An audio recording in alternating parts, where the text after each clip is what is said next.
जानकार ये कह रहे हैं कि आपको कांग्रेस ने हरा दिया, क्योंकि अगर कांग्रेस और आप साथ मिलकर चुनाव लड़ते तो नतीजा कुछ और हो सकता था। दिल्ली में अरविंद केजरीवाल जी ने भ्रष्टाचार मिटाया क्या?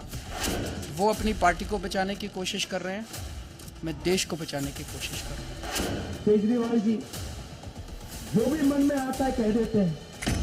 कांग्रेस का तो दिल्ली में कुछ बचा ही नहीं है। 5 साल हो गए, आज तक केजरीवाल जी ने यमुना का पानी नहीं पिया है। कांग्रेस की दिल्ली में एक भी सीट नहीं आने वाली। हकीकत यही है कि कांग्रेस इस बार दिल्ली विधानसभा चुनाव में वोट कटुआ पार्टी बनकर उभरी। उसने न सिर्फ आम आदमी पार्टी के वोट काटे, बल्कि अप्रत्यक्ष रूप से बीजेपी की जीत का रास्ता भी साफ कर दिया।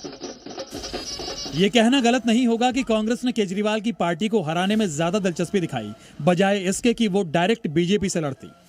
चुनाव प्रचार के दौरान कांग्रेस के नेता लगातार आप पर हमलावर रहे। राहुल गांधी ने भी अपने भाषणों में केजरीवाल पर जमकर निशाना साधा। मानो उनकी असली लड़ाई बीजेपी से नहीं बल्कि आपसे हो। कांग्रेस और आप दोनों ने एक दूसरे को बीजेपी की बी टीम बताया। दिल्ली में अरविंद केजरीवाल जी ने भ्रष्टाचार मिटाया क्या? मिट गया। तो जैसे प्रचार नरेंद्र मोदी जी करते हैं मीडिया का, झूठे वायदे, एक के बाद एक झूठे वायदे, वैसे ही स्ट्रेटेजी केजरीवाल जी की है। कोई फर्क नहीं है। सारे बीजेपी और कांग्रेस मिलके दिल्ली की जनता के खिलाफ और दिल्ली के लोगों के खिलाफ और आम आदमी पार्टी के खिलाफ चुनाव लड़ रहे हैं। अब इसमें कोई शक नहीं रह गया, कोई गुंजाइश नहीं रह गई है। जो पर्दे के पीछे का गठबंधन था, इस बार वो दिल्ली के चुनाव में पर्दा उठ गया। अब सवाल ये उठता है कि कांग्रेस ने आखिर आम आदमी पार्टी के खिलाफ इतनी आक्रामक रणनीति क्यों अपनाई। कांग्रेस खुद को बीजेपी का प्रतिद्वंदी मानने की बजाय आम आदमी पार्टी के खिलाफ ही उतर गई।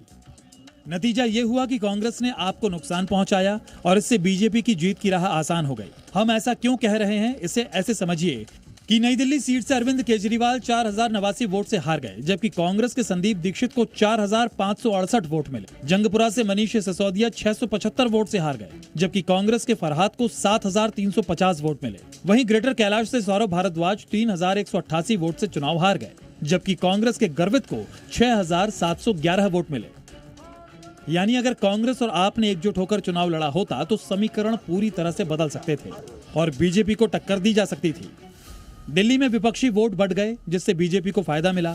कांग्रेस ने जो वोट हासिल किए वो सीधे सीधे आम आदमी पार्टी के वोट बैंक से कटे, जिससे बीजेपी को सीधी बढ़त मिल गई। दिल्ली के चुनावी नतीजे यही बताते हैं कि कांग्रेस ने अपनी रणनीति से खुद को तो कमजोर किया ही, इसके साथ साथ आम आदमी पार्टी को भी डुबो दिया।